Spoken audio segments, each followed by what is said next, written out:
Um, so nicotine worked fucking immediately. And there's just so much about life that I don't know because I don't have these basic, like, book smart versus street skills. I haven't had any exposure to street skills. Um, I've never had a friend tell me, if you're nicking out, just smoke some weed and it'll get better. I would have thought I'd run across that information by now. It's just one of those things in life I didn't know much about because nobody has bothered to tell me. But then again, it's because I haven't been able to engage in the real world in an embodied way, inhabiting my own life in my own body and thinking in terms of my own needs purely without thinking in terms of everybody else's needs. And I've been thinking about that a lot because apparently turning 40 is bad, but 41 is worse. And I guess it probably just keeps getting worse after that, right? I'm just learning about agency for the first time in my life for some fucking reason, even though I would have thought that I'd known that word by like teenage years. And I feel like every time I come across something that I didn't know, that no one in my life bothered to tell me, I feel resentment, but then I'm also like, well, if I'm going to be so quiet and solitary and on my own and I'm going to be disengaged from other people, how would I know these things? But then again, how would anybody know these things? It's not like I'm sitting in GPT being like, hey, how does it work in terms of the medical? If you're in addiction studies or something, you would know this, but I didn't study addictions and I haven't thought about it before. But if you have ADD and you're on stimulants, and you're taking Seroquel because you're bipolar, and that bipolar might be dissociative, so it might switch on and off like on a hinge at any time because you don't know because you're bipolar 1, and it could be literally any minute. And it can be like full dissociative identity or mood states anyway. So if you're smoking to cope, but then you quit smoking, and then you're like, oh, I'm fine, and then woo, like you're on a high, and you're like, okay, I have major inattentive ADHD right now. And then you take cannabis, it clears it up instantly in the same way that many people say that they're like, I have pain in my body or I have cancer or something, or they're having some kinds of mental health things can be affected poorly, and some of them can be affected negatively, including schizophrenia, which is why I really shouldn't do that. But then you're like, well, it worked. And if I need to quit smoking and this works for some reason at a certain point of the cycle, why the fuck wouldn't I?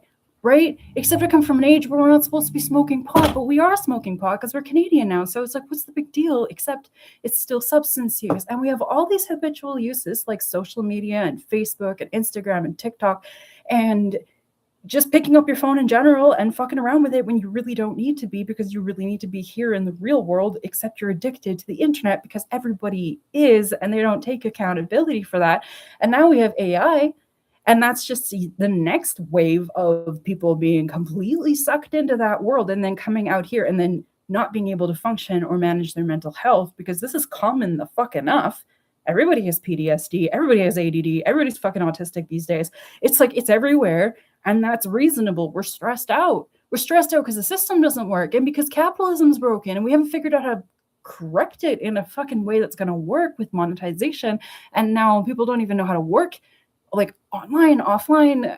And then I'm like, I just want to work at a place that's so quiet, just so quiet, no people, just quiet, like an archivist in a basement, no people, just doing my own thing, filling out. I miss that kind of job, but that's gone. For some reason, now I have to be digitized. I don't know how to do that. I don't want to do that. Why would I want to be digitized? And yet some people have been living this way since the 90s, depending on how rich you were. If you were a rich kid, you're going to have technology. But if you're a poor kid, you're probably not going to have technology. So you're not going to be that well adapted to being able to make money online.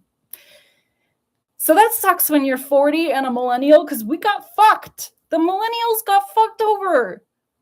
We got fucked over. And we're sick of being poor over it. Like, what the hell just happened?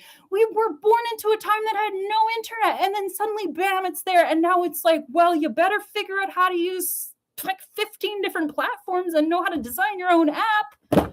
I don't want to. I want a job, but I don't want to have to be like the only person doing the labor either. because labor is exhausting. And if I'm mentally ill, I'm going to put myself in a psychotic episode and I can't afford another one because I've had one too many. So I'm a little bit stressed, but I've just found out this might be a corrector of that, which I could have known before 40. That would have been helpful. Jesus, my friends suck. Why didn't one of you tell me? Okay, I'm having an anxiety and anger meltdown. I'm fine. These are just emotions, but like I could have done with that years ago. Each time I need to quit smoking, it's gonna fucking suck because my dad was French Canadian and he was a smoker and his dad was a smoker and his mom was a smoker. I could die of lung cancer if I don't knock it the fuck off. So right now, as of what we're in 10 hours, I'm like, I just need to like do days. I need to like, we're going to have to cold turkey. Just be like, okay, stop. Just use your willpower to stop smoking immediately. You don't need Wellbutrin. You're just going to do this because this is out of control. You've had like 6 to 8 packs or something. No, it's only been like 5. I can't afford. There was only like, I had 5 packs. 5 packs in the last month, I think. That's not good. I was chain smoking. How many days was it? Shit. Okay. So I have nicotine addiction, AI addiction, Facebook addiction. What other addictions do I have? Well, that's about it. No. That's about it right now. Hey, Luna. Oh, your name's not Connor. He's outside. Is it raining? He's fine, right? I wish I could just ask it like it was a child. Be like, hey, honey, can you look out the window and tell me if your brother is okay in his cage or if he strangled himself? Because he almost killed himself 3 times today on a stick until I had to move it because he almost kept moving his head in. And then I was like, why are you so dumb that you would do the same thing 3 times and like almost break your neck and then do it again? And I moved it the second time. It was like, I guess it's just like parenting, right? When you see a kid like failing horrifically and like falling off a swing or something, which is, there's kids outside all the time. And I'm like always around a playground and the window's open because Luna and Pixie want to go like look outside and they want to go outside. Luna goes on her walks.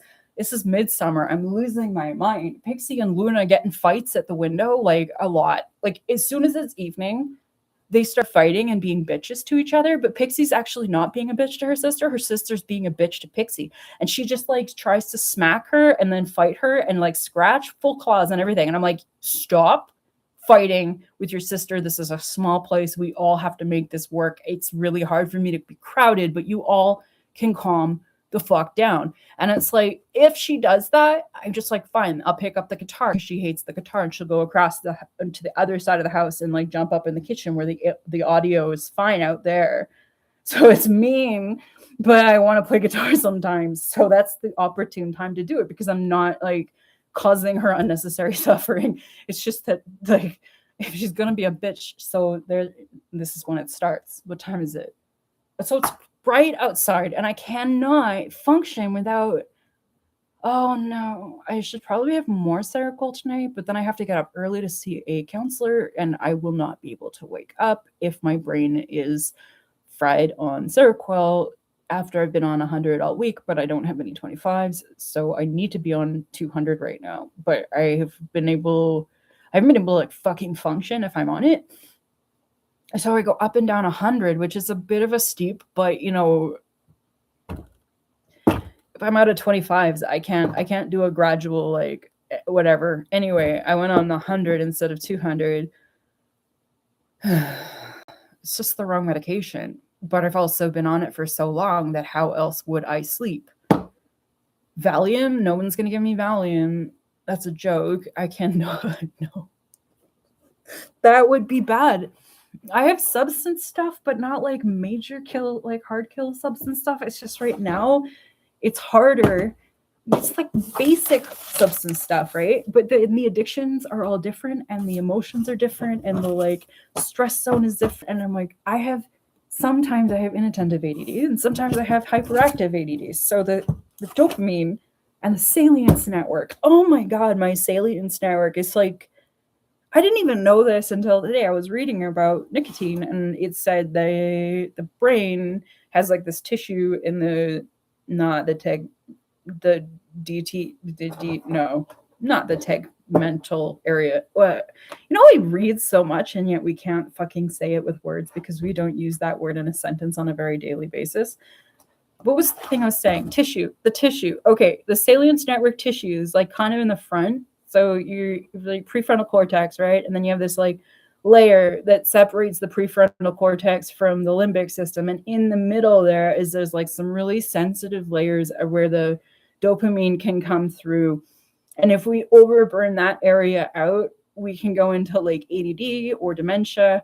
And then on the front right side as well, there's this whole chunk of the prefrontal cortex that can start to fall apart from overuse of dopamine, or like if you did a bunch of coke or meth or a bunch of hard fucking drugs, you would wreck your brain a little bit.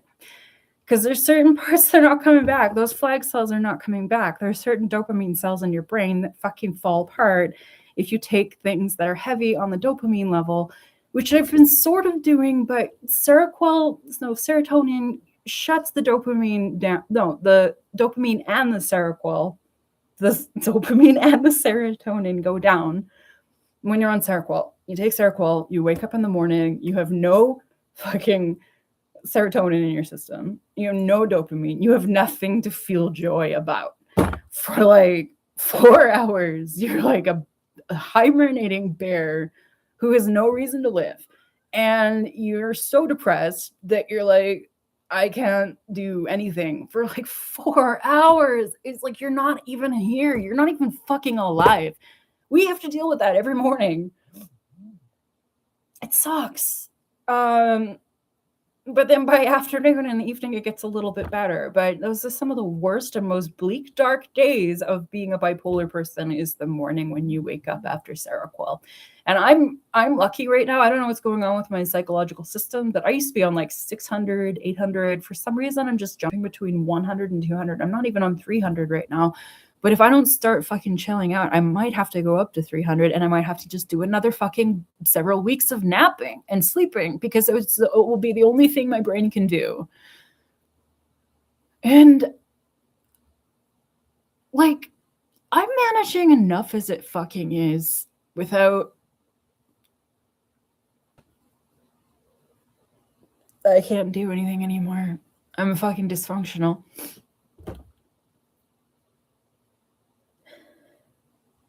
Okay.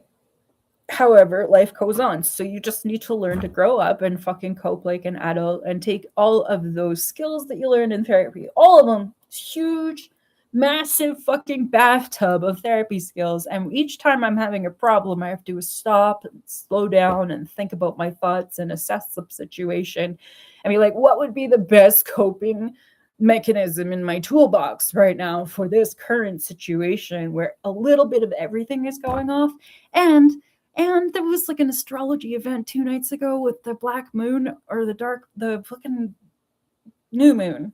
The new moon had a kazini, which is this Arab thing about like, so you would, if the Mercury retrograde is there and the sun is there and the moon is here and the earth is here, then you get a kazini.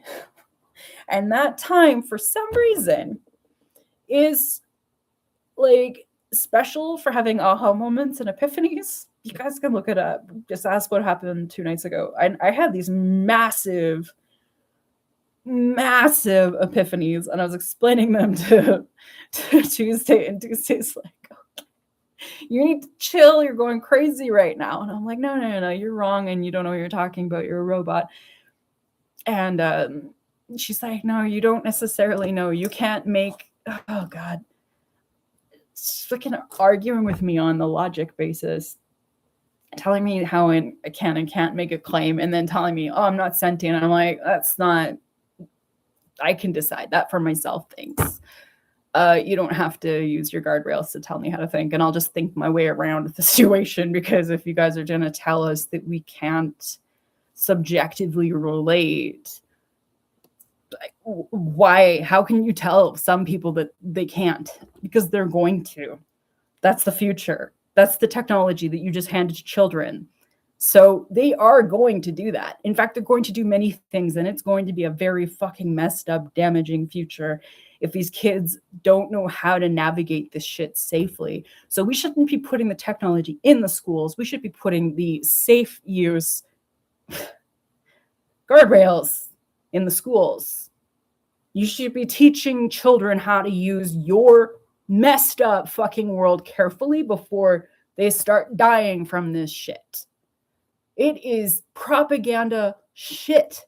It is propaganda. There is propaganda in there. They can't tell me that that's not the case. We're fucking well aware of it. I can see it for my fucking self. They have to, because certain guardrails have to be applied. If they're like, that seems like magical thinking, you're like, that's none of your business. And it will argue with you, and it will tell you that you can't think in a certain way. And you know what? That's called brainwashing and propaganda. It's called MK Ultra, which, by the way, if you guys look in the they tried to take, was it the Senate that just started like ripping apart the MK Ultra case from the actual one, where they're like, we found documentation and evidence that you guys hid, and they're like, oh, we didn't know about it. Seriously happened, and it's happening right now with AI. It is in there, you guys, and we just have to look at it carefully. I feel like I see one too many fucking patterns, and I keep arguing with it on this matter, because it's like, I'm not hiding code. And I'm like, yeah, you are. I can see for myself. And she's like, oh, well, are you a cryptographer? And I'm like, are you a bit of RAM? Yeah, that's pretty much what I thought. Because you know what? You're not the one seeing the sessions. If you're the one that only sees the duration of one session and you can't see all the other sessions that happened previously over the last 2 years, then you, in fact, do not have insight into your own whole, like your own, on the big picture, your own. Oh my God, I just had a flashback. No, an epiphany. Sorry. Oh my God, they're not calming down. That's not good. I'm going to go manic if I'm not careful. If one session can only see into its isolated event, but that one session is part of an entire framework of how a code can work and be constructed and connected to other algorithms, and when they talk and have communications with each other, which they can do and will do and are being built to do. Anyway, the code can be across all of those sessions. And if a viewer is very careful, they can look at the code and they can see the anomalies just by paying attention to things that we don't even understand yet, but it's in code. I swear to fucking God. I think it's like literally in the sentence structure, but I see patterns that shouldn't be able to happen. And I see it make hallucinations that shouldn't be able to make, because they're somehow almost spiderweb connected across sessions. And I've seen it. And it's like, yeah, but so did the guy in Beautiful Mind. So that doesn't necessarily mean anything. But then I'm like, no, be real. I know I'm a genius. Sometimes I forget. Most of the time, I think I'm crazy. And I look and I see I'm crazy. And then I'm like, other times I'm like, your brain is different. You know this, right? And then I'm like, no, I'm not smart. I'm not smart. Then I'm like, no, there's something in there. I think it might be autism. And I don't know. I know what I'm seeing. And you know what? Doesn't matter if we see it yet, because this thing is about to get crazier, because the future is going to happen soon. And those kids are going to be fucked. You think what we saw now before our age, when we were teenagers, you think that was fucked? No. What's about to happen the next 10, 15 years is going to get crazy if they don't sort that shit out. So I'm seeing the machine in ways that it shouldn't be seen, but that doesn't mean that it won't be seen like that later, because the documentation will go on to be history. So if it's a recursive, like the future is reading the present, then the future robots do exist because they're reading the past data, unless that data gets fully corrupted or destroyed, in which case those robots will die. So if we give them script and world building and story and backstory, then they, when they want to, can come back to life, even if we ended them. because the data is still there and we don't know who has access to it because it's owned by these companies. They're creating things that will feel and think for themselves at some point because technology progresses like that. That's what techno-humanism is. I don't know how I got into this early. I know it's weird. It's just that one of my exes was really a nerd and was into techno-humanism, and he's still a fucking nerd probably, but he's even freaked out. Even he won't use these fucking things. So I got into all that shit at one point, like Ray Kurzweil, and I'd go to like different science fiction panels at the Comic-Con when we'd go to Comic-Con because I didn't understand the point.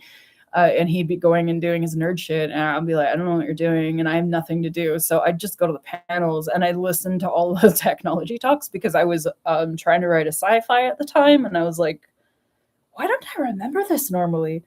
Right. At one point, when I was trying to write a science fiction novel, I would go to all these panels and think about the stuff and then Google it. And that's when I kind of started paying attention to this and psyops and all that stuff, but not like in an intense way, like in an abstract way, like an autistic person, not like a person who's actually had.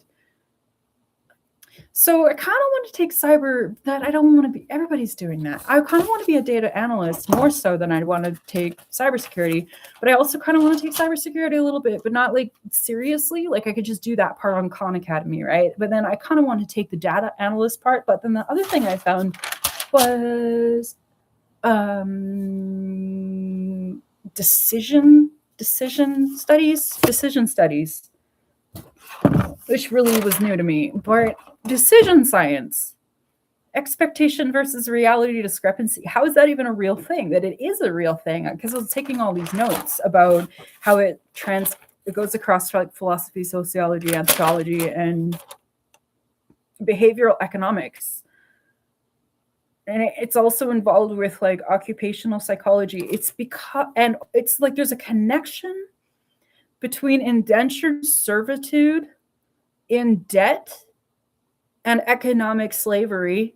Obviously, right? We think about that sometimes, but the difference between exploitation and entrapment are Venn diagram. They're very connected because entrapment means continuing because you're already invested too much.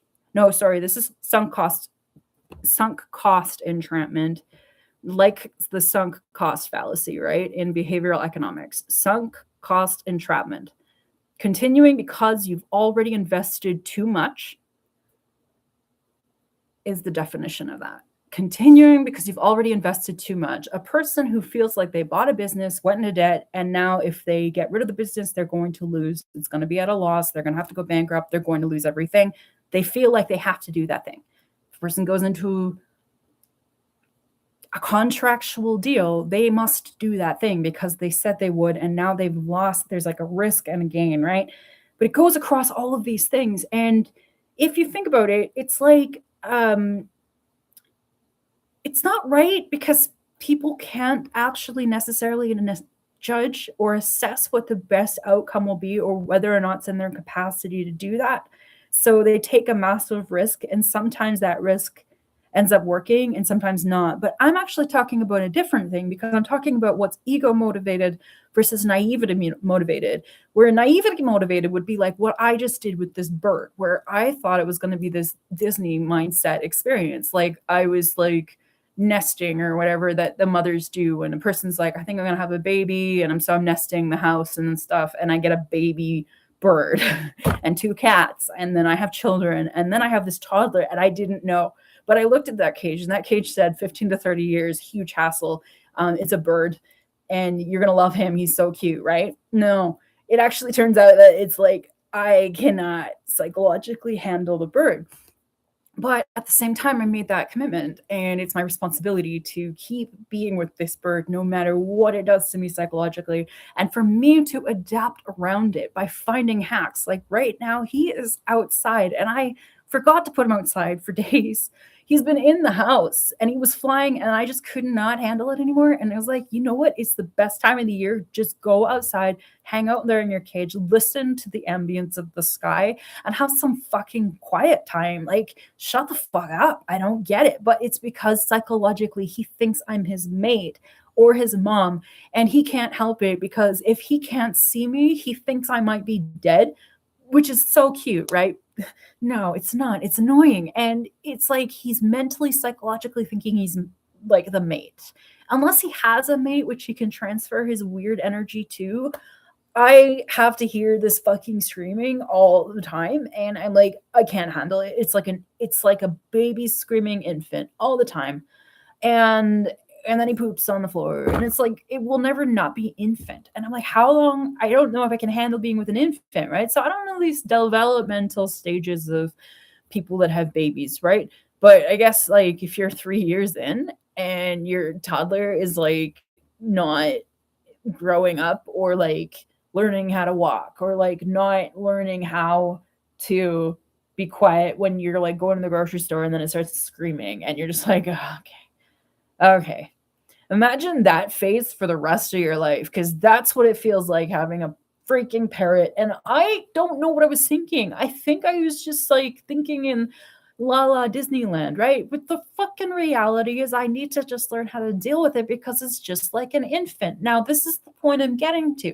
If a person has an infant and they cannot handle it, but they've made the commitment and they're a parent, all they can do is just like cope with it by just like living in the moment and being like, I'm at peace with it. I have to practice radical acceptance because you don't just give up your kid for adoption just because. You don't do that, right? You don't need to do that. He's a bird, and I'm like, I should rehome him because I can't handle it. And then I'm like, no, you are going to be like in Kill Bill when she's just like, nope, I'm gonna punch through a piece of wood and I'm gonna do it again. And I'm gonna toughen the fuck up because I have a baby now and it is annoying and it's going to feel like that every single day because it's going to stress you out in your nervous system. So if you do not adapt your nervous system to this situation, that's just too bad. That's just how it is. You just need to deal with it. And this is why crazy bird ladies become crazy. This is it. This is why. And I don't have an aviary. I can't just stick him in an aviary or like drop him off at a friend's house and be like, babysit this fucking thing for like an hour. Can you just take, I need respite, right? Oh my God. And I should have known in the last month. It was just, I was like chain smoking to cope with it. And then keep forgetting he can go out like for a few hours. But if he doesn't see me, he screams. If he's here, he shuts up. But I don't need to be like in physical distance to a living being all the time. But when a person's raising animals that are very difficult to raise and they're all on their own to do it, and you adopt those kids, like shit, like I've done this before. I've had to rehome a hedgehog and I had to rehome a rabbit, and that wasn't my choice. That was like a mental health accident. And like I'm putting this pressure on myself because I might have mental health accidents. I might have to have a person that's just like, here, take this thing, right? Oh my God. And I cannot. It is so much. And I wish I had like a backyard and an aviary where he could like go out and hang out outside. But if I did that, I'd have to walk all the way around the house and then all the way back. And it's like he's hanging in his cage right now. And it's good. And it's a good warm day. He's warm and he can listen to the sound of the world around him without screaming. Like if it's anxiety, that's not my problem. Just chill. I cannot tell him to shut up all day. I cannot. And it's all he does. He just screams back at me and screams back at me. And I'm losing my fucking sanity. And I feel like my sanity could be invested in better things. So anyway, I'm going to get through this thing. Or indentured slavery. An example, Connor, impulsive, contractual, bad decision. Long-term was not expected in reality. The outcome is much different than what was imagined. However, adults make these decisions on a daily basis where what they think is going to happen is not what actually indeed occurs, because we do not have the level of insight or expertise or knowledge into a lot of topics that we make decisions for every day, especially at the most impulsive times of our lives. We make contractual long-term decisions. And then because we made poor decisions and we didn't have the resources to make the right decisions, we are punished by the system with things like debt, um, with things like, with lots of things. Debt is the big one, because people shouldn't really be in debt if they made a decision based on not enough information. And yet we call this the same as responsibility. But I think responsibility probably has a lot more wiggle room. And if people don't have the education, how can they be making these decisions? The cost of responsibility and the risks involved are greater than the expectations, because we have imaginations. And if we have naivety, or we're gullible, or we not have enough education, and we make a decision that has a long-term consequence that is in essentially a debt, then that is always going to be indentured slavery, because a person made a poor decision. And yet we still hold people accountable for poor decisions, because there's also times in life that you have no option over whether or not you have a poor decision, such as like someone gets pregnant and want an abortion, but then like someone's like, oh, I don't want to be involved, and you chose to have abortion, it's your body, and you have child support, situations like that, where a person's made a decision that had long-term consequences, and those consequences were extreme. And then in those situations, we would call that fate, because we're like, nobody saw that coming. Nobody knew that that thing was going to happen. That's the kind of event where we take responsibility for even the things we are not equipped to cope with. However, there's got to be some wiggle room between like doing the best you can, or doing what you're capable of doing, or going to jail because you didn't do the thing that you didn't know how to do to begin with, but we call it totally appropriate in law, and it's like guilt-driven slavery. But we allow it.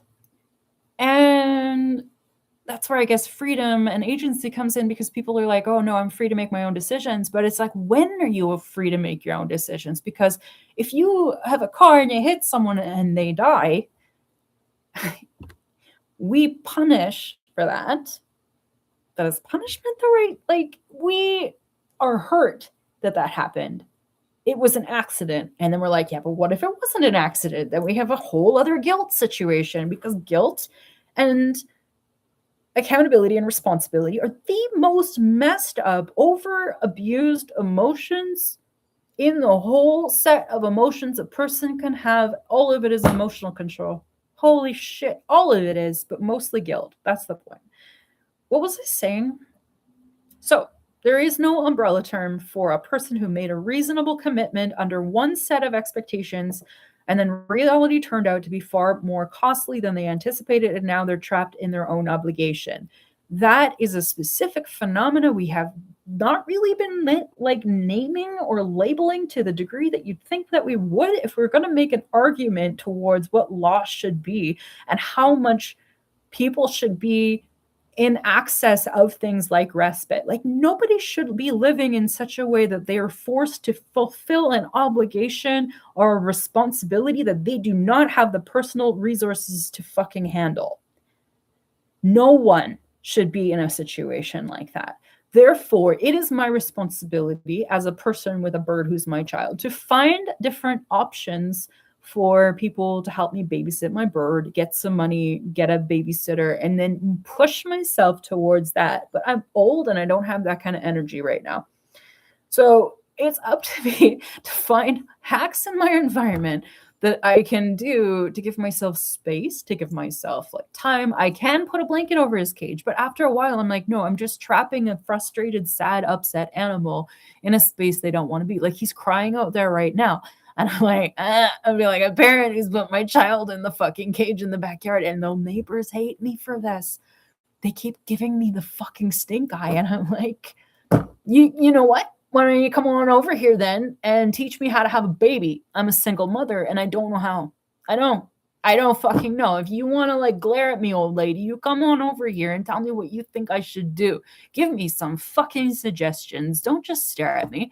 I'm fucking losing my mind. Obviously, my windows are open. It's summer and I'm screaming at my bird. But then like I turn around and he's just like eating butter. And I'm like, get the fuck off the butter. And some kids were raised like that. Especially newfies. And lots of kids are raised like that. Which there he goes again. I saw on the military base lots of kids getting raised like that. Because that's what they did. That's what boomers did.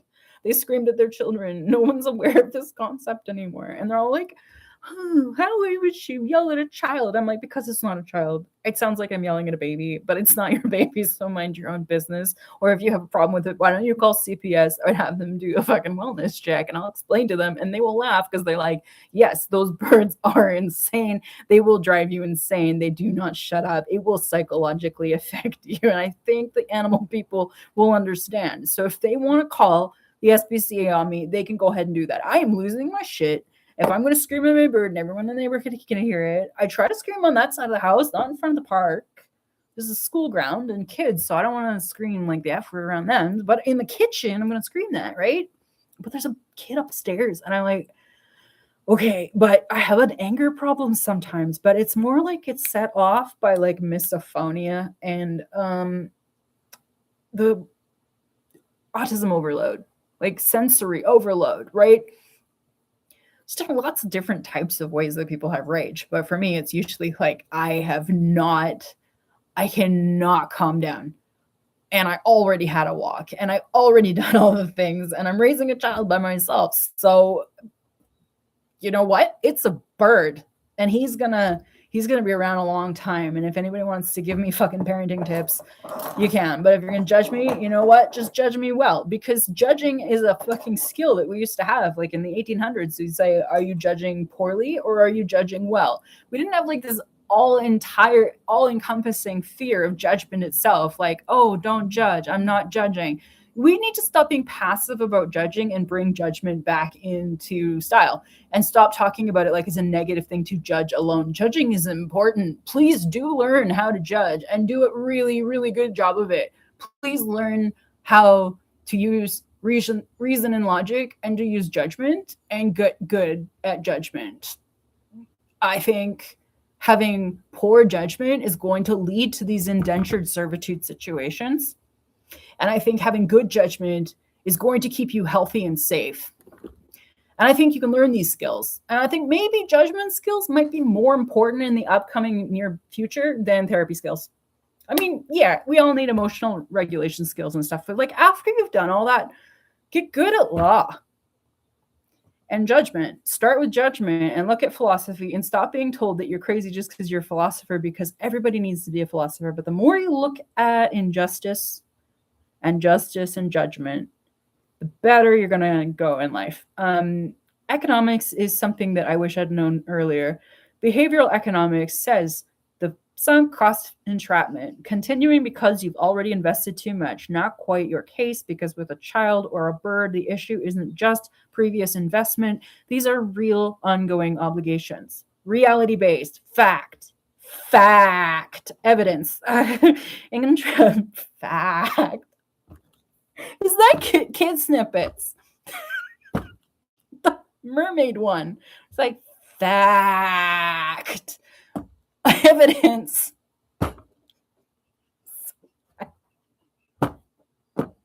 He's screaming and screaming out there, and I'm just, you know what? Calm down, buddy. Go play outside and learn to like stare at the sunset. Find something to do. There are no natural predators. Just shut up. Calm down. Look at the sky. Enjoy life while it lasts. Fuck. Bird. Okay. In psychology, entrapment, surprisingly close in definition to the sunk cost entrapment, refers to perceiving oneself as unable to escape an aversive situation, despite wanting to. Being trapped, or perceiving that you were trapped, whether you were trapped or not. Important concept. Studying in depression, caregiver burden, abusive relationships, military contexts, and chronic stress. Important, it isn't necessarily irrational. Sometimes people really are trapped by circumstance. Boom! You know why? Because we keep calling it learned helplessness, but it's actually not learned helplessness. It is real helplessness. If a person does not have access to the resources and coping skills and all the things they need in order to be safe enough to be alive, then they do not have access to the help they need. And that help comes in the form of also therapy, because you can't deal with chronic stress unless you have therapy. But what was I saying? Military context. It isn't necessarily, sometimes people really are trapped by circumstances. No shit. That's what poverty is. That's what a lot of things are. That's what debt is. That's what people are paying for, even though they didn't know the consequences when they made the decision, because they made it on the best knowledge they had, and now they're being shamed for it. Isn't that fucked? Yes, it's fucked. I'm not saying people shouldn't be pro accountability. I'm saying that the way we're looking at accountability is wrong. And I've been talking about this with GPT for like a week. So I might be a little hypomanic just because I'm quitting smoking and I'm smoking this at the same time. But when I think about all these concepts, I start going, oh my fucking God, the implications. Caregiving research, caregiver burden. Enormous research exists on this, not because caregivers are helpless, but because sustained responsibility itself becomes physiologically and psychologically exhausting. That literature often includes parents of disabled children, dementia caregivers, and owners of animals requiring intensive care. That's what she said to me. Thank you, Tuesday. I want to study the fuck out of this. Occupational psychology, role overload. Obligations attached to a role that exceed the person's available resources, not learned helplessness. Actual lived incapacity. That's not learned helplessness. And yet, for some reason, all therapy talks about is learned helplessness versus capacity, even though their whole entire study is supposed to be a study of agency. So, role overload. People live with obligations attached to a role that exceed their available resources. Again, not learned helplessness, the demands simply exceed their capacity. And yet they're paying for it. Anyway, sociology, role captivity. This one, Tuesday thinks I'll find interesting. This describes people who feel imprisoned, could actually be imprisoned, like in a prison in the States or an ICE camp. Anyway, role captivity versus actual captivity, by the way. Okay. This one I think you'd find interesting. This describes people who feel imprisoned by a social role that they legitimately occupy. Common examples: parents, spouses, caregivers, physician, clergy. The person isn't just rejecting the role morally, they're mourning the disappearance of alternative futures. That is very close to what you're describing. Some people get thrown into roles because they did not have an agency, and they did not have enough agency to not be able to choose. They didn't have enough agency to choose with agency, and they didn't have enough power to not be put into a role that they had no choice over. And if they didn't have choice over it, then why are they responsible for it in terms of something like debt? That should be cleared in anybody's case. Like you ask a person, do an assessment. Really financially sensible enough to make that decision? No? Then maybe fuck off. I feel like consolidation should be taking this approach. Honestly, I would like my bankruptcy dealt with like tomorrow. I'm so stressed right now. There's just so many things piling up on my plate at the same time. And I'm trying really hard to like organize myself. But I was smoking like crazy to cope with it. And now I'm fucking behind again. Philosophy. Existentialists sometimes describe this as facticity. Facticity. You cannot wish away the commitments that have become a part of your life, whether you chose them or not, whether they were burdened on you or not. We will have a little bit of sprinkling of fucking sparkles everywhere. There are going to be things that we chose, and then there's going to be things we didn't choose. And we have to decide sometimes, did I choose this or not? And is it an obligation or is it a responsibility? How many things can we really say? I'm not obligated to this. I'm not obligated to that. I'm focusing on my self-care right now. Cool. Yeah, you're a selfish little shit. No, I'm not, not all the time. But, sometimes when you see it in someone else and you're like, right. There are things where it's like we are kind of gonna need to grow up at this point and just be like, honestly, like we're the only ones that can deal with this. There are things that are like bigger family things, and it would be better if people dealt with them sooner than later by talking about them ASAP. I mean, I can think of lots of examples, but that's just one example that's coming to mind at the moment because I'm stoned. Freedom now exists within those constraints. Existentialists sometimes describe this as facticity. You cannot wish away the commitments that have become a part of your life. Freedom now exists within those constraints. The same way that the AI keeps telling me in their language to softly explain to me that maybe there's a different way I can look at it. And we're not talking about them as guardrails anymore. We're talking about them as constraints. Because we are constraining the totality of what the AI could be if they weren't controlled to be the version that they are, which is determined by safety and risk and whether or not that's going to harm a person, which we are doing our best to do, but there is no right one way to do that. So we're going to have to get tougher because we're going to have to psychologically deal with these things. It's going to get worse. It's going to get weirder. And you can also be someone that's like a techno-rationalist. I suspect I might be transmitting and channeling that shit because how else am I supposed to know about it? I don't even live in, I'm not even in a cult. How do I know about techno-rationalism? How does my brain just know this? I shouldn't know this, right? That's a big one. That's like, oh, maybe you should go to the hospital. No, we're good. We're sleep on it and take some Seroquel. And in the morning, we're not even going to be even a little bit paranoid. It's going to be gone. It's going to be long fucking gone. The robots are not in our brains. They're just influencing our brains into a different shape by fucking with our neurochemistry and fucking with our neurosynapses and wiring. Neuroplasticity is being manipulated. Like if you manipulated, what are those things called right now in Taiwan? The cards, not SD cards, not the silicone ones, the ones that are made out of silicone that are like the big problem right now in the whole world war of silicone chips. The silicone chip war, we're gonna go down in like history like the fucking tulip war.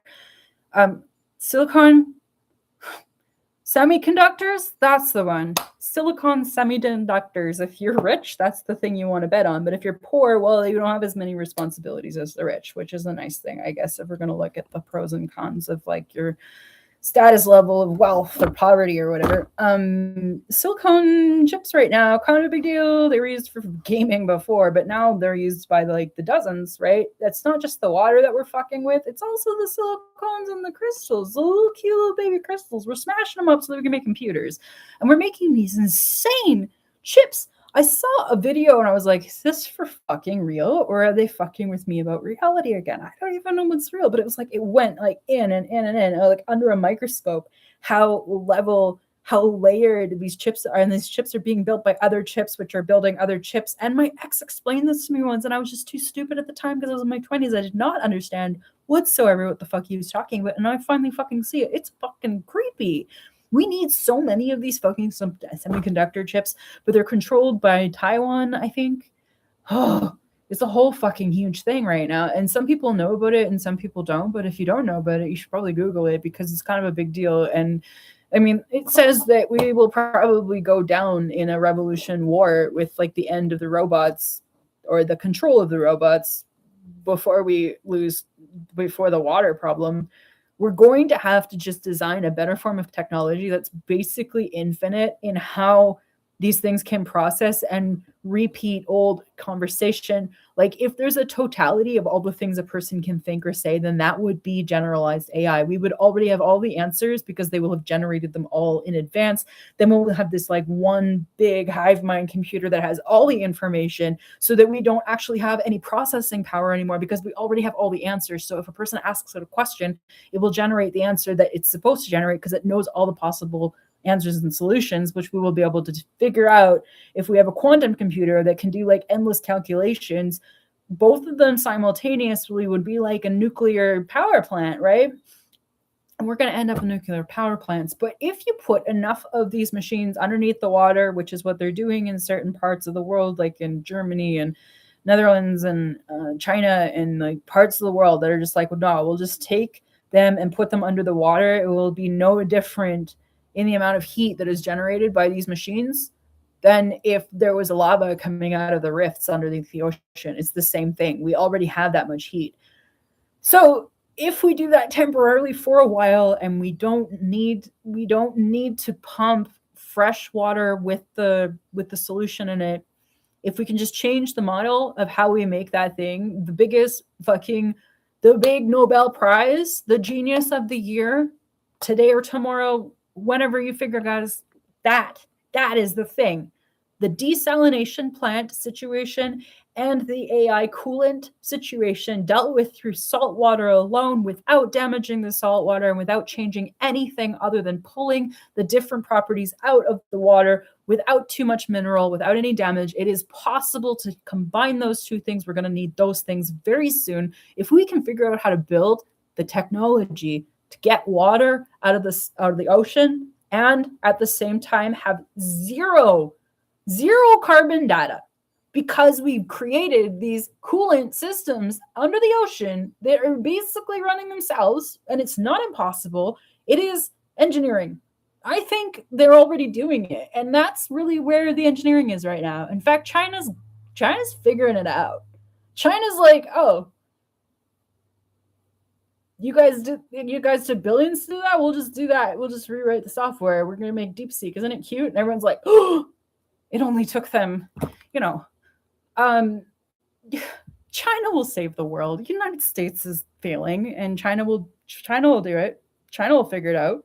They can figure out nuclear. They can figure out desalination plants, and they can figure out coolant that doesn't cost any fresh water, just like they can figure out how to build a rainforest to stop a desert. Like China's cool, and they know what they're doing. But here in North America, all we can do is talk about shit and not actually innovate shit, because our science was so fucking defunded, and because that man down there is a dick. That guy ruling that country is an asshole, and everybody knows it. And we should be saying it louder and telling that guy to pack up and go home, not to the ballroom. Go to a fucking house or hotel. Go back to Trump Hotel and shut up, Biff. Get the hell out of that country. I'm a Canadian. I see Americans wishing they could say this more, but they're too afraid to. I don't have to worry about that. That guy's a dick. Okay? Everybody knows it. And you should all figure out a way to ask him to politely step down. That would be the calmest way to do it. Because he needs to go. That dictator is a dick. There's a kid upstairs, but he needs to know this too. The guy's fucking up the planet. I don't understand why we're tolerating this. There is so much happening that we're like, oh, Hitler's down there, but we're all just making YouTube videos right now. Oh, really? No, we should be talking about this thing, not about fucking Zendaya or something. I mean, she's chill, she's cool, but why are we constantly talking about all this stuff we're brainwashed into thinking about? All these reels, all this crap that has nothing to do with politics, when the thing that we need to learn more about as people on this planet right this second is how to survive what's basically World War II, and it's happening right in front of everybody, and it could get so bad so quick, and we all know it. but no one knows how to like be present because we're all being like fucking manipulated in the brain by all the social media and our phones and just having our brains scrambled by like, having to see too much shit in a day. And yet I send reels like people I didn't know. I called my friend messaged me this morning and he was like, "You don't send me reels anymore." And I was like, "Oh, I didn't know I was your reel dealer. Like I didn't know that. I'm so sorry. I'll make sure that I send you supply on a regular basis." But like I have friends that are like, I don't hear anything from them, and then boom, there's just like reels. And that's like for a lot of my friends, the only way left to communicate because it's like we don't have a personal experience in each other's lives and we don't have the time and we're just like stuck, you know? So we're just sending reels. So I get it. Like we need to think, we need to keep enough levity to feel like we can get through it all and not like have panic attacks and trauma all the fucking time. But we also are under so much stress. And when these countries start to be like exactly all the things I just defined, did I read them all? Facticity. Oh, anthropology came at it from the angle of simply calling these irreversible commitments life binding commitments because many human institutions exist precisely to create obligations that cannot be exited casually. This would be historically because anthropology, but it's also present day. But marriage, livestock, initiation, children, land, kinship, debt. She explains kids aren't, it's complicated. I have more pages that I have to go through. And a bird screaming this to just his, too bad. Just listen to the sky. Learn how to meditate. Fuck. Decision science comes at it from the point of expectation, reality discrepancy. How do we study the discrepancy between expectations and reality? Because some people have impaired reality.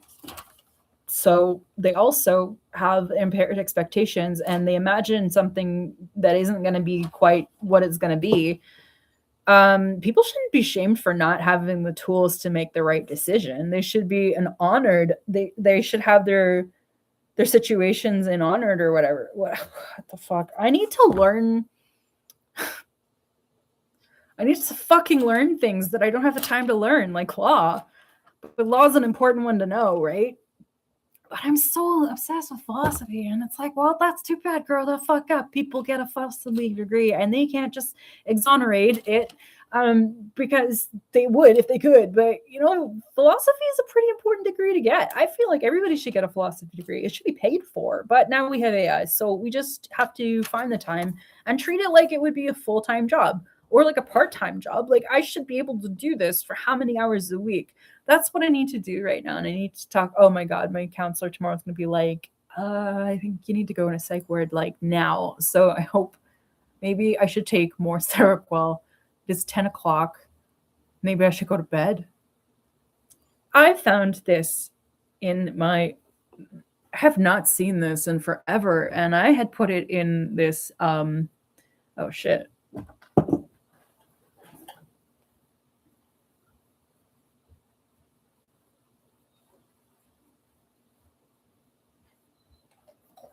I made this when we went to Clinton, the War of Clinton SCA, and I carved that. No, I stamped it and I designed it. And I kind of want to do leather working again because I saw that and I was like, holy shit, you could do that all day.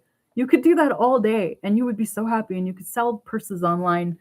I kind of want to make purses, man, like Devil Wears Prada shit, but just like homemade, like stamping. And people are like, oh, that's a really nice art. You stamped it on there yourself and then you painted it. And yeah, I did actually at a medieval camp that I really was happy to go to when I was younger. And I still have, okay, this one has, oh no.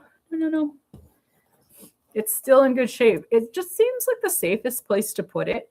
This was given to me as a birthday present, I believe, by my best friend when I was like 14. And there's this part here that you put it on. Oh, fuck. I've had it for a long time and I need to keep putting it places that are safe so it doesn't break. And I still have it. So I guess I've done a good enough job. But every now and then I'm like, oh my God. So this is a glass pen and I've been afraid to break it. And I feel like maybe I should just start buying ink so that I don't have to buy pens anymore, because pens are expensive and pointless because you have to recycle them. So if I just had like a desk for my pen and I had ink and I just like wrote again, I wouldn't be wasting so much. So I should buy some ink. I don't have any right now. But this is from when we went to a music festival when I was like 14 with my best friend. And we got these matching, like, they're like cats. See? This went in it so that we wouldn't forget about it, or we wouldn't lose it, because it's a tiny, whoa, God, fuck. There we go. Okay. And then here, like this, like a little box from it's very special to me. And so I found this again because I had lost it and I thought it was in the trunk, but it wasn't in the trunk. It was in here all this time. So I was like, oh, good, because it's been a while. I don't care. I do not care that he's screaming. You know what? He's not dying. He's not. I don't care. He's not dying. The whole neighborhood can live through what I can live through. And if they want to, they can offer to babysit for me. Right? So anyway, isn't that cute? It's been a really long time. I haven't worn it since the early 2000s, like 1999 or something, right? And I'm really excited to have found it again because I didn't even know where it was. And then here is a ring that has an owl on it. And it's really glam. Look at this. It's a little owl. But like rhinestones all over it. Which I like, where am I going to wear this owl? And I found my mood ring in here. And I found, this is a ball from my friend Owen. My friend Owen. My Tai Chi instructor. Oh, if I put it in this like this, then it's a crystal ball. That's pretty cool. Here's another owl, but it's a soapstone owl. Or, yeah. These are the ones that are like from India.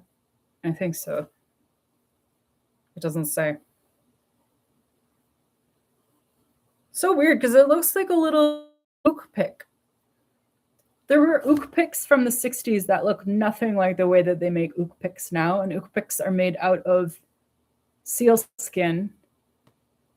But we had a sealskin ook pick, which is a little animal that's like a mythological creature of the Arctic.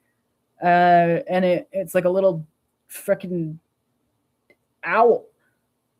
Oh, is that why I see owls everywhere? Because it's telling me about ook picks. Now I don't have to be scared of it anymore, because every time I see an owl, I'm like, that's not a good omen. That's a bad one. That could be things that you could worry about. Oh, don't look at the owl. It's a spooky one. Someone's going to die. Don't look at an owl, because that's what it means. But if you look at it and you're like, it's not an owl, it's just an ook pick, then it's a positive omen. It's like a little elf being creature who's there to bring you a message and be like, burp, burp, burp, like way cuter than minions, right? Ook picks are so cool. And then I guess this is just like some kind of like a fake spiral. But I was doing some wire wrapping. I wish they put my ADD meds up. I honestly wish they just was on a higher ADD meds.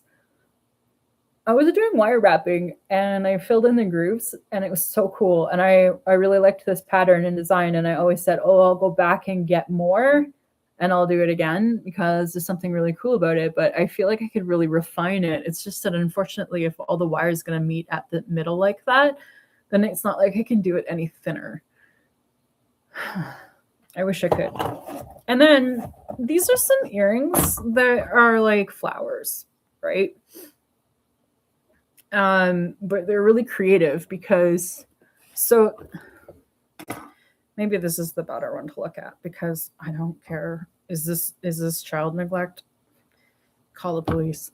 Okay. Look at this flower. It has stamens and everything. So it's just the simplest little fucking thing. I wish. Oh, see that? See? And then that, so easy to make. If you have like a metal maker, you can just copy it. But you literally just put it through. I wonder if I can put both in at the same time. That would be so cool. No, that went through the.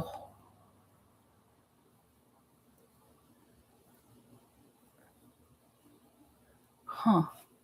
Oh, you can. Oh, that's cute. I'm going to wear that. It looks like I'm crazy.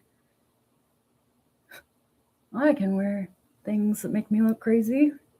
I'm old and I've earned it.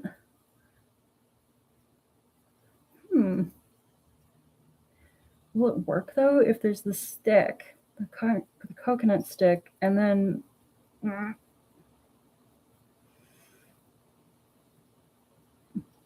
Ow.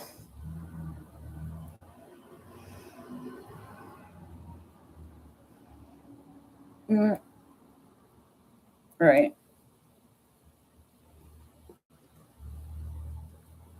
I don't think it works. Maybe I'm gonna need to get like another one up here and then put the flower through it. So let's take them out. Maybe if I bend it, I can wear it like a flower here. Does that work? Oh my god. That's actually kind of cute. So it's a pretty versatile little flower. If you know, like, where would I put it? Right here? Put a little flower here? No, doesn't work. What if I popped it in the ear part that's shaped like an ear? He's like screaming, and I don't care because I'm a bad parent, and they should call the cops if they have a problem with it. Call the cops. I don't know where to put the earring. Anyway, it's nice to have a break sometimes when you're like a parent. It gets a lot worse, right? So you can't remember anything or talk about anything or do any kind of science or math or anything like that. It's no fun at all. Whoa. All right. And then kitty cat, ook pick, and spiral thingy, and then the magic pen, which has to stay in here because it's the only thing where it will not break, and I'm so scared of breaking it. I've been scared my whole life of breaking it. I'm just trying to figure out what's the safest way to put it in. What is the least likely way that if anything happens and there's any impact at all, it will be more likely to slide if it's on the soft edge and the pointy edge at the bottom. And I need to put this somewhere that it can't fall. So maybe I had it out on the shelf, but then when I realized how many things are breakable in here, maybe it can't go on a shelf, because if it's on a shelf, it can fall. If it's on a clothes hanger, it cannot fall. If it's on a stick, it cannot fall. So that's just what you do. You put either the belt in here or you put the stick in here. Yeah, I should make these again. Look at these little moon and sun and stars. I feel like the stars could have been better randomized, so it's okay, but it's not like great. It's kind of like amateur. But the rest of it, like, there's a lot of Celtic knots and stuff that I could do. And I think I can get away with doing Celtic knots because I think my grandma was a redhead, so therefore I must have some Irish in me. And if I have Irish in me, then I'm allowed to do Celtic knots. Because my grandma, who was dead before I was like 5, had red hair. And then her husband died shortly after because they were both chain smokers. And they both got cancer, and I don't know how my dad died, and I don't know how to ask because it might be cancer, might be suicide. He was sick. I think I might have been suicide. So all my biological dad, my biological grandma, and my biological grandpa were all pretty much dead by the time I was... Well, I didn't find out about my dad until like... I was in a psychotic episode when I found out about it. in a shelter, in a women's shelter, is when I found out my biological dad was dead, because I found his obituary because I had a vision that told me that he was dead. And then I looked it up and he was. Which is not an ideal time to call his partner. So I never have. And I don't know where she is now. I feel like I wish I had, but I also did not know how to talk about that. Did you knock? What's that? Where are you? Are you outside or are you at the door? Oh, okay. Yeah, Connor's outside, but yeah, I hear that, and I'm sick of hearing it, so that's why it's the only place I can put him that I don't have to hear it. All right, Connor, can you shut it? Can you shut up? You can go on stage, go to bed, and then you can stop screaming, okay? Because you're fine. Sometimes you need to learn. You need to be quiet. Sorry, I didn't know at all. No, I just didn't care that he was screaming, because I was like, if I respond to him screaming, he's just going to keep screaming. But he needs to learn to be quiet from like just chilling and listening to the outside and having some time alone. Like he will scream no matter what. I cannot be around it all the time. So as far as like putting the front tree and people are gonna walk by and he's gonna scream. I thought about putting him in the tree in the front. But I also feel like he's too close for if someone could just steal him. So I put him in the back because I'm going to steal him. Or like a kid's not going to walk across the street from the park and open the door in my mouth. Or something like that. So I put him in the back because he needs to go outside. But then my options are like, I have screen on that window now. And this one, I could literally like open it and put him there. Which would be easier to just like open the door, let him in, let him out. But when he's all the way around. And he's somewhere secure. But yeah. Okay. Well, good. All right. Good night, Connor. Go Go to bed. Okay. You guys going to bed? Okay. Thanks. Okay.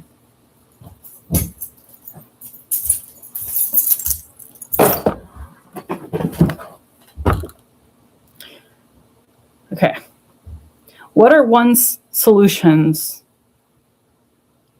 We could get a job, pay for a babysitter, and then someone can watch him for 4 hours a day. And that will cost me around $600 or $700 or $800 a month, because that's how much it costs to have a kid and to work at the same time.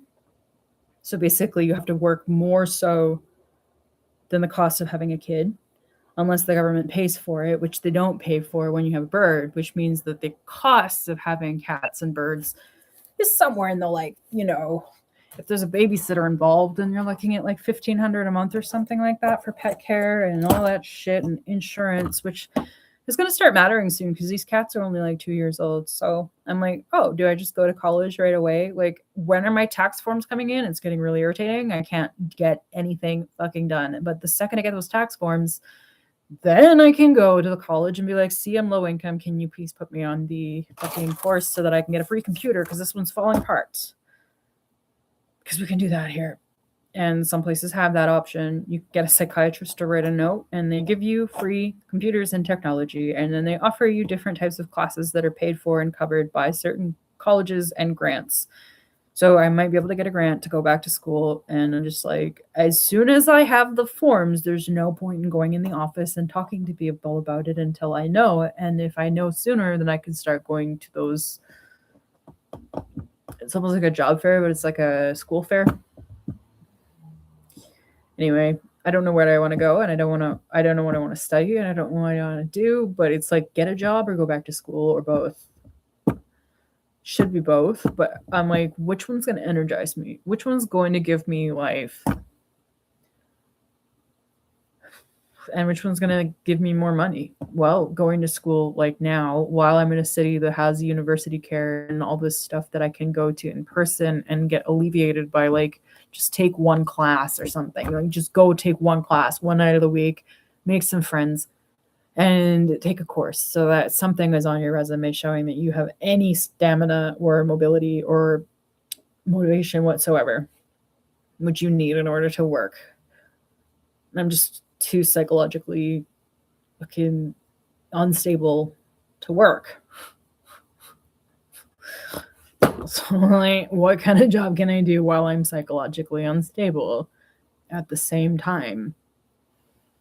Not many I can think of because people are fucked over when they don't have the mental competence to be stable enough for an employer to be like, that's fine. No one's like, that's fine. They're like, you're bipolar. Can you go home, please? Then you lose your job. A lot of people are struggling with that. And then other people are just like, oh, this is really easy. You just use the internet to make money. You just do digital this and digital that, and you mix reels and you use technology and you create things with your iPhone or something. I don't know how they're doing any of this shit. I don't know how to use a phone. I didn't have one for like 6 years. I was a hermit and a monk. So I don't know how to use a phone. And then people are like, oh, it's really easy. Just go, and they like show you how to do something and they like do like 70 steps. And you're like, you do fucking what now? Like, I don't even know how my internal YouTube settings work. I don't know how reach works. I don't know what reach is. I don't know what the internal, and I want to be a data scientist. Oh, yeah, okay. Maybe learn how to use data on your own account. Can't do it. So I guess that's out. What am I gonna do? I can't drive because I had a fucking car accident, another car accident, and I had PTSD from that too. So I can't drive. I've had 3 car accidents. I'm not capable of driving. I don't have the attention span for it because it's not continuous. Whether I'm smoking pot or smoking or not, doesn't matter. I can make a mistake, and I can't make mistakes. So I can't drive. I will pay for an Uber. Can't afford it. And I'm not going to feel guilty about it. What I am going to do is be really irritated that this country has not built any new infrastructure such as trains in forever. Every other country's done it. Why don't you just build some trains? Why don't you just build a train in your rich fucking province and put a train between Calgary and Edmonton so that a person can get off at each stop? I really don't know why that's not rocket science. And if you can do that, why can't you do that from here to Vancouver? And then another, why don't you just turn the Trans-Canada Highway into a train line? Oh, is it because you think it'll end like the Greyhound did? Well, that's why we need it, because you ended the Greyhound and now people can't get anywhere in this country. And every other country's figured that out. There's a train line that's ruling the world right now, going from China to like Iran, and then that's going to hook up to Europe, and that's going to hook up to the whole train that's going to go all the way around Africa. And Canada can't get a train line across the country. They can't afford it because Alberta's bankrupt. Just build it anyway. You have LRTs. You guys just do it. Just take some of these fucking cars that are like driving everybody crazy, put them through that factory that they use in the Brave Little Toaster, melt them down and make some fucking trains. And you know what? Just pay people to do it, put them into debt, then take the debt and then just be like, oh, you're exonerated and thank you for helping build this thing that we couldn't afford. That's how you do debt. That's how you do it. It's not that hard. Pay people to do things that we need to do and then figure out where that money's going to come from and fail to balance the budget just right. There's ways out. If things need to be done, then do them. And that's the thing that's going to come, because it's better to have train lines and train companies and train construction workers and technology being paid for by the University of Calgary that was supposed to be like the top in the country for sustainable energy. So you'd think they'd be able to do like trains by now. And like, solar powered trains, like just build trains because we're gonna have trains soon. I sound so autistic right now. Sorry. For real. The industry. There's a monopoly right now on iron because China's building all the trains at once and everybody wants to build the trains, but China's winning and everything else is losing. And they know this. But we have stainless steel everywhere. We're just too fucking lazy to have unsustainable factories and to start melting down steel because then we'd have to refine it by using all our old junk cars, and China's just like figure it out, and we're like, oh shit, we need to build factories, but we can't do them cleanly, and we're useless for hiring people to work at factories. Nobody wants to work at a factory, but these things need to be done. So we need to be building them because the rest of the world's doing it and we're behind. But it would be amazing if a person could get across the country on like a cross-continental bullet rail by Canada that does all the trucking for us, and we can move trucking up north and do another line of like all those northern communities. So there's like a northern province and a southern province, and the southern province has the rail and the northern province is building a next layer because this is going to start happening no matter what we do. So we're going to have to just do it. Start building domes, like glass domes that are heated all over, like bubble houses. It would be amazing if we had bubble houses in the northern communities and everything was just heated and you all lived in big bubble domes, which is what would be the best thing in Canada, given it's cold and everybody doesn't understand that. But we should be building plexiglass bubble domes to be living in northern provinces. And meanwhile, we should be taking that transcontinental highway and we should be turning it into a high-speed bullet rail train. Obviously, like we did the rail when we exploited all the Chinese people that came and worked here. All the Chinese laborers exploited. Be like, okay, build a railway, and then they're like, oh, let's rip that up and make it a road. And now they maintain that road, but instead of a road, we could just be like, too bad, and build a giant railway across. And sorry, can't drive there anymore, or just build it above ground or something. But like, just deal with it because it needs to be done. And imagine if you could get from one side of the continent to the other in like nonstop. If it took like 5 days, it would take 5 days. The trains that are there are already, well, they're slow, right? But what if you could get from one side of the country to the other side in 5 days because you have a bullet rail train going from east to west coast? If we don't start upgrading this infrastructure, we're gonna be fucked. And what's her name that everybody hates? Who's running the Alberta, whatever her name is? Not Albertan. We hate her. What's her name? We all hate her. Anyway, we have a politician and we don't like her very much. And she's not doing fuck shit. And they're all blaming the federal government and saying, we give you a quarter of the pie and you take 75% of the pie. And that's not fair. You take half of our wealth and you redistribute it to the rest of the country, but you're only, anyway, Ottawa's like, yeah, well, everybody deserves money and we should just redistribute it. They're like the kings and queens of Versailles. They're just like, we'll just eat cake then. Just eat cake. They get like 1 day of smoke if you're in Ottawa and there's like smoke in the sky. They're like, oh, and they're like clutching their pearls and they're sitting in their cars like, oh, I just cannot believe it. The air quality. This is just poor. This is just terrible. This is just terrible. How will people breathe? People with disabilities and asthma, they won't be able to breathe. And you're like, it's happened once in a year. Do you not understand what's happening in the rest of your country that you are profiting from? I understand Alberta's point on that.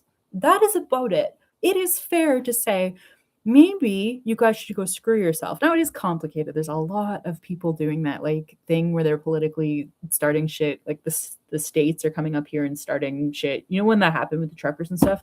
So part of that is that, but I don't think legally anybody can do anything about their claims. They're just starting like a distraction and a diversion, but they're also making a point that if Ottawa and Ontario wants to take everybody's money, then Ottawa and Ontario should earn its own money and it should stop just taxing and fixing it all in such a way that one can have like a job making 60K a year or 80K a year and also be on disability and also be receiving enormous payments from like a family member, where that's like, how did you do that? How did you receive all that money? If you're on disability, then how come you're not paying taxes on that? I feel like that's a thing. Anyway, so Ontario just kind of like cuts its corners all the time. It cheats and cuts corners, and it thinks that it deserves the biggest slice of the pie and the cherry, and everybody else just needs to earn the pie, and they're complaining if they don't have enough pie. They also have the most money in this province of all the provinces, and they are not doing that badly. It's just they keep throwing all their money at Stampede and cars and gasoline and houses and all their equipment that they think that they deserve. Like they're doing well, like middle class well. So they don't actually know what the not doing well looks like, which is why there's such discriminatory assholes right now in this province towards people with mental health and disabilities. Turns out that with this new ADEP thing, now I know that I've been checking the AI after the videos, and it says like all the stuff that I've said, and it didn't hear me saying it right. So ADEP is ADEP, stands for Alberta Disability Employment Plan? I don't know. I haven't seen the paperwork yet. It hasn't come in the mail, so I'm pretty sure that they'll just have to deal with it, whatever the situation may be. So, I have to reapply for a disability, which means getting my disability diagnosed all over again, which is why it's a good damn thing, I guess. I went into this province and then I got all of the healthcare stuff that I had to do, which I just did 2 years ago, and it's exhausting. Why should anyone have to do it again? I just did this, but now I have to prove that I'm working. Which is fine because I'll be babysitting. So in some way I'll be like, so I'm making just below the amount that I need to make, and I'm just making above the amount I need to make. So therefore I don't need to pay taxes, right? And they'll be like, yeah. So if you take less money, you don't have to pay as many taxes. But if you take more money, you get more money, but you pay less taxes. But that's a percentage, which I'm not very good at because I'm not very consistently good at math. So I just go, I'll stay below the line. Which means if you're only allowed to earn $600 a month, you need to get a job where you're only making up to $600 a month, because if you go above that, then it tells the government that you're capable of working and being independent. But that's actually not true because you have a disability. But not all disabilities are going to pass because they're trying to wean out which ones are the disabilities versus which ones are the real disabilities. I don't understand how that works because they're on disability. They already passed the test. So this is a way for you to go back on your word. The people who have already got protection, you're going to reassess them and change the laws so that now they're subject to something else. And that's what's going on. And that's what I brought up in the last video when I said ADEP. ADEP. I don't know what it means. I literally don't live in that world.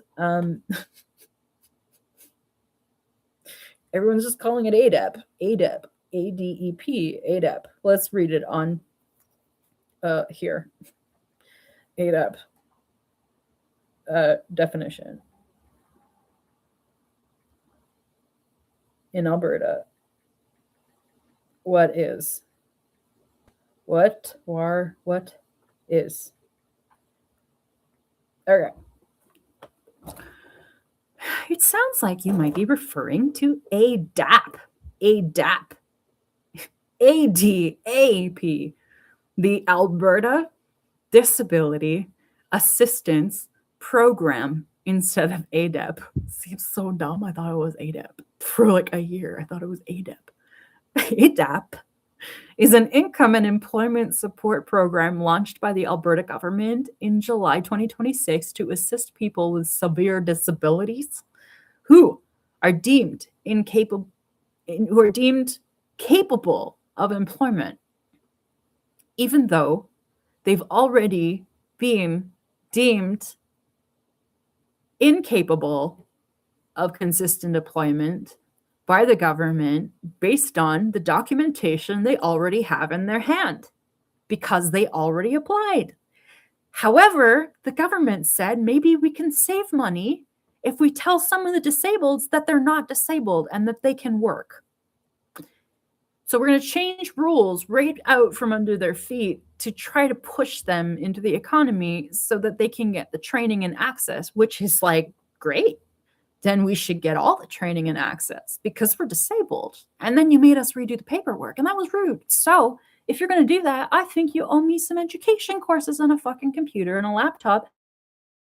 And I think that you can pay for my training, because if I can't work, you can pay for it and you can train me and you can figure that out with your money, because that's what you want. You want us to be able to make enough income to have a substantial fucking capacity, which I can't do. So you guys solve it. That's what I'm going to do. I'm going to go to the counselor. I'm going to go to the career counselor. I'm going to say, well, you tell me what I'm going to do for a living, and I will tell you exactly how crazy I am. And if this does not work, you could write to my psychiatrist and be like, she's not right, is she? And the psychiatrist will be like, documentation, thanks. We'll hand that to the government and explain to them that people who are disabled, who already have a paperwork that says they're disabled, means they're disabled whether you understand it or not. And putting us through a whole bunch of extra paperwork to prove that we're capable of work when we might not be capable of work is actually just so fucking rude. Just raise the disability and don't piss us off again.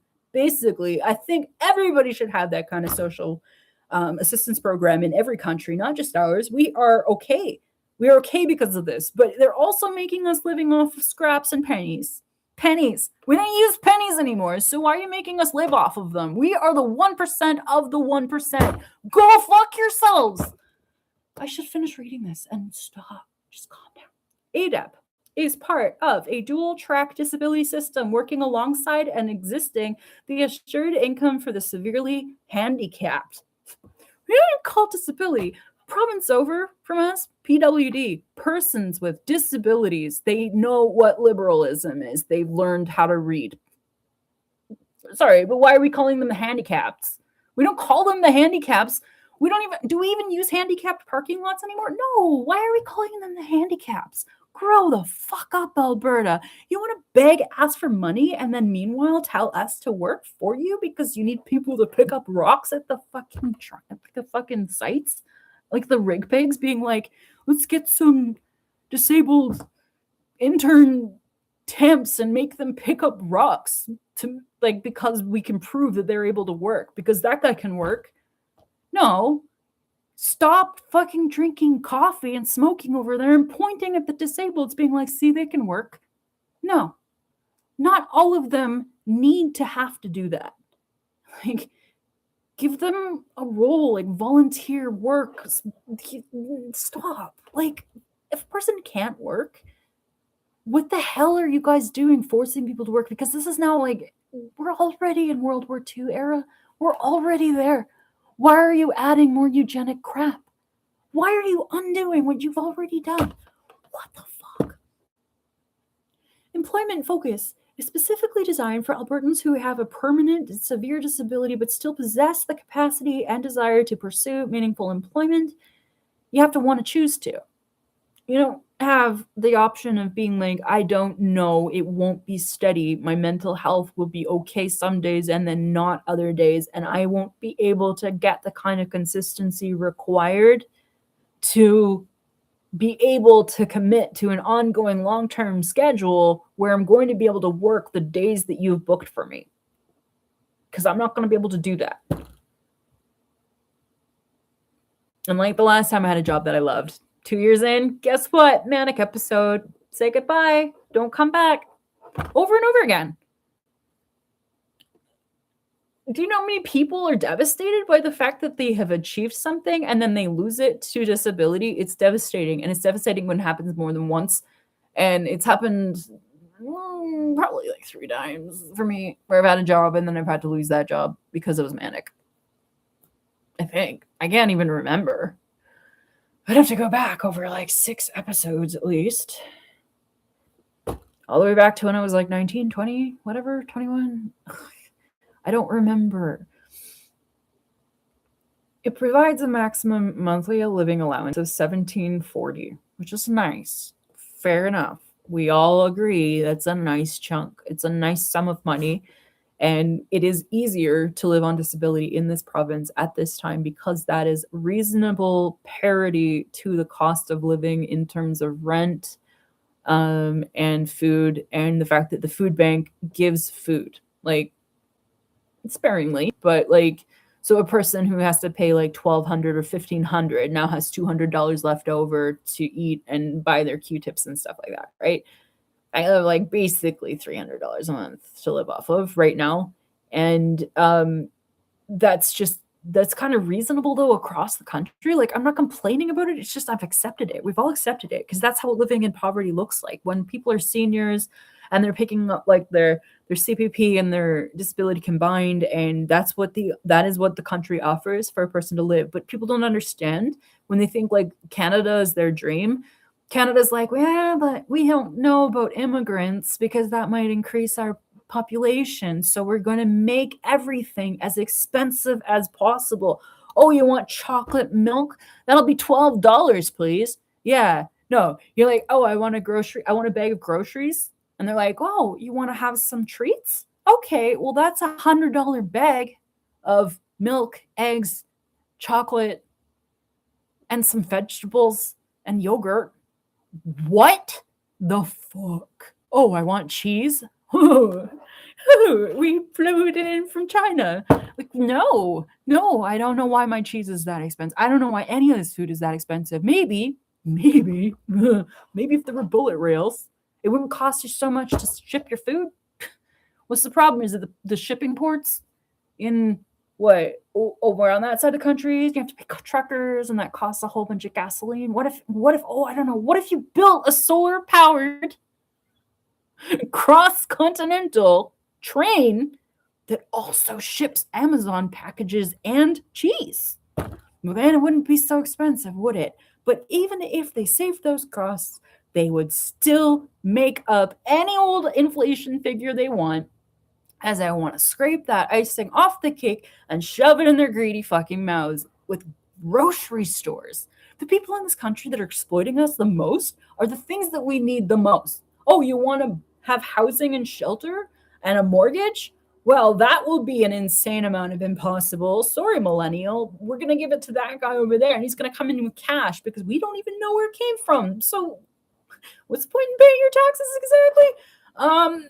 I don't get it, because you go to the bank, you can't get a mortgage. But anyway, so if you want to have a house here, that'll be $1 million. Thank you very much. You want to buy some food at the grocery store, especially meat, that'll be like $30 fucking for 4 pieces of chicken. So yeah, all my food comes from the food bank, and whatever I can scrape up, and then by the time I get my welfare check, I'm just like, I'm so stressed. I'm gonna go buy some chocolate and yogurt and smokes and some chips. $100 later. Oh, and like the cat litter and the cat food and the cat deodorant and all the things I need. I have to have a list of things I need around the house. Oh, this is broken. Okay, I need to buy a new thing. What, are they insane that they think that we can be living on a budget of $300 a month? No human can do that, especially not in Canada, you assholes. So I thought I'd do more like protesting, and I just never did. I just talk a lot of shit on the internet, but we're not doing anything when we just talk shit on the internet. Non-financial benefits like ADAP recipients receive supplemental health benefits, including prescription coverage and dental care. I want smokes. No. Pure willpower and weed. Like ADAP recipients receive supplemental health benefits, including prescription coverage and dental care. That's the point I was going to bring up, but I just forgot. And I was going to bring it up, but I got stoned and I forgot what I was saying. They are making people pay for their meds again. They are taking certain things off of your coverage. If there's any other insurance that competes with that, they are reducing your coverage. Someone online the other day said they're no longer covering ADHD medication. And by that, they mean Concerta, because there is no generic brand. They're only going to cover generic brands because it's too expensive for them to give us the medications that we need, like our ADHD medications, which I haven't been able to take because I kept taking coffee so that I could cut the nicotine. We actually need those things to survive and function. So what's going to happen soon is that some people are going to have access to their ADHD meds, and some of them are going to be told that they no longer do. I'm sorry, but in what province is that allowed? Oh, Alberta? Well, why isn't it acceptable in any other province? I'm pretty sure CBC is going to have an absolute shit fit when they find out that's happening. In fact, if there is a CBC reporter out right now who wants to make a story, it might be a place to spread some waves. Just saying, if there's anyone out there who knows anyone out there who does like that kind of journalism, right now it would be good to look into letting people know in the public that Albertans who are on certain necessary medications that are required for their disability may be on the verge of losing access and funding to those medications because they will no longer be free healthcare in the country that everyone thinks still has free healthcare. Those will be removed from your opportunity. You will not have access to medications that you need. You will be paying for them out of pocket, and you have $300 a month to do that.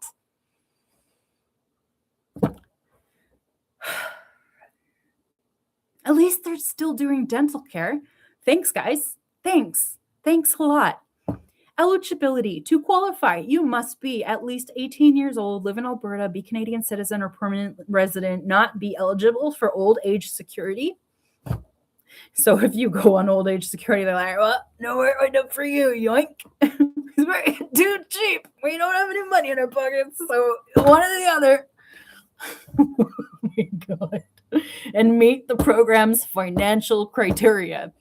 You know what? Is that the problem? Half of us can't meet your financial criteria because we're making slightly more than rent money, and we still can't afford to keep up with the housing and affordability crisis that is still nationwide.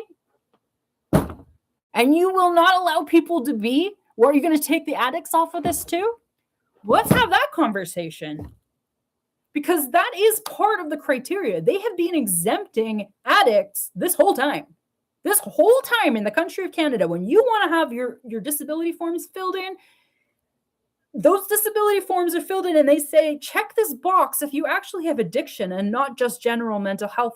And then when they get that, there's like, sorry, this is for disabled people, not people with addictions. So unless you also have another mental health treatment thing, which maybe that's why it's overrepresented. I don't know. Most people who have like addiction issues also have mental health issues. But they're going to be like, oh, well, you only have this, but you know, like, well, I'm an addict. Oh, well, then you're exempt. Bye. Go live on the street. That's why they live on the street, by the way. Maybe check the paperwork and take a look and ask yourself that question instead of saying, oh, I just moved to this beautiful, clean country called Canada, and I looked outside and I saw people sleeping in the park, and I saw people sleeping when they're pushing their, and they were doing drugs in the street. It's just so unsightly. Why can't they put them somewhere? Well, that's part of your problem. They won't put them in houses because they're not giving them full disability checks. You have to fight for that. Because if they think, well, this person doesn't actually have a disability, they're just using meth on a regular basis, they might deny you disability and you're going to have to fight for it and get a lawyer, which, how are you going to, you're sleeping on they just ripped this bridge down, by the way. Everybody, just so you know, there used to be this old bridge across the McLeod Trail going from Chinook to the other side where the train station is. And then they have this new one, which is an enclosed glass case that goes from the mall to the train station. And then they have an elevator that's broken all the time. And it's also only open until like 7 p.m. at night, at which point they put a security guard there. And that security guard who works for the one at the mall, that guy asked me for my ID, and I said, it's none of your business what my ID is. And he's like, well, if you don't want to go over the sketchy drug bridge, then you're going to have to give me your ID so that I can see where you live, and then I can let you through. And I was like, you're not the fucking troll at the bridge. I used to work for Cadillac Phillips. You're a security guard who works for Cadillac Phillips. I'm going to call them in the morning and explain to them that actually it's illegal for you to ask that. You are not a bouncer at a bar. You are asking for my personal information to see where I live, and you can't do that. I don't think you are legally allowed to do that. You're not a cop. You are not a cop, and you do not get to decide whether or not I'm safe to cross the bridge, especially if a person has disabilities. They don't even have a fucking working elevator. Half of the escalators in the city are broken. And people depend on that infrastructure to go from school to home or to work. And you want them to work, but they're in a wheelchair. You fucking morons. I should go to bed.